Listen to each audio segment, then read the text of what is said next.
Hello guys, welcome back to our channel tricky and easy education. तो आज हम लोग स्टार्ट करने जा रहे हैं क्लास 10th का एक चैप्टर रियल नंबर, ठीक है, जो कि क्लास 10th के लिए वीवीआई है। इसमें सीबीएसई के द्वारा बहुत कुछ डिलीट कर दिया गया है। तो इसका फर्स्ट टॉपिक है फंडामेंटल थ्योरम ऑफ अर्थमेटिक। लेकिन इसके पहले हम लोग कुछ कंसेप्ट जानेंगे। कुछ कंसेप्ट क्या क्या है, तो सबसे पहले नेचुरल नंबर क्या होता है, होल नंबर क्या होता है, इंटीजर क्या होता है, को प्राइम नंबर क्या होता है, कंपोजिट नंबर क्या होता है, इसके बारे में जानेंगे। तो नेचुरल नंबर जो काउंटिंग नंबर होता है उसको हम लोग बोलते हैं, काउंटिंग नंबर को ही नेचुरल नंबर बोलते हैं।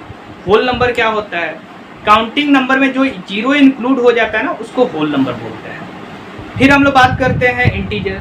तो नेगेटिव नंबर भी हो सकता है, पॉजिटिव नंबर भी हो सकता है, और फिर जीरो भी इंक्लूड हो सकता है, उसको हम लोग क्या बोलते हैं, इंटीजर बोलते हैं। अब हम लोग बात करते हैं कंपोजिट नंबर, जिसका मोर देन 2 फैक्टर हो, मीन्स 2 से ज़्यादा फैक्टर होता है, उसको कंपोजिट नंबर बोलते हैं। और फिर को प्राइम नंबर क्या होता है, तो को प्राइम नंबर वो होता है जिसका ओनली 1 फैक्टर होता है, ठीक है, मीन्स कॉमन फैक्टर 1 के अलावा कुछ नहीं होता है। जिसमें कॉमन फैक्टर 1 के अलावा कुछ नहीं होता है, उसको हम लोग को प्राइम नंबर बोलते हैं। तो अब हम लोग यहाँ पे देखने जा रहे हैं फंडामेंटल थ्योरम ऑफ अर्थमेटिक। तो फंडामेंटल थ्योरम ऑफ अर्थमेटिक क्या होता है, every composite number can be uniquely expressed as the product of primes except for the order in which these prime factor occurs।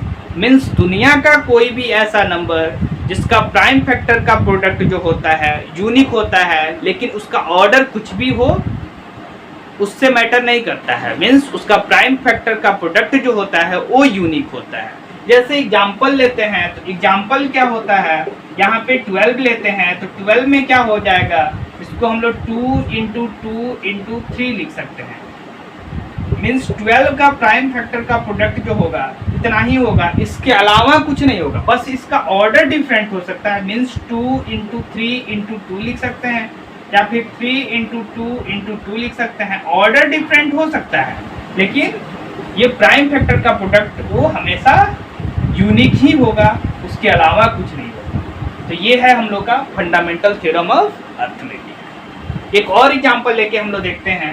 यहाँ पे अगर 18 का बात करते हैं, तो 18 में क्या हो जाएगा, 3 × 2 × 3। तो इसको हम ये भी 18 का प्राइम फैक्टर का प्रोडक्ट यही होगा। अब हम लोग ये देख रहे हैं कि इसको हम लोग 2 × 3 × 3 भी लिख सकते हैं।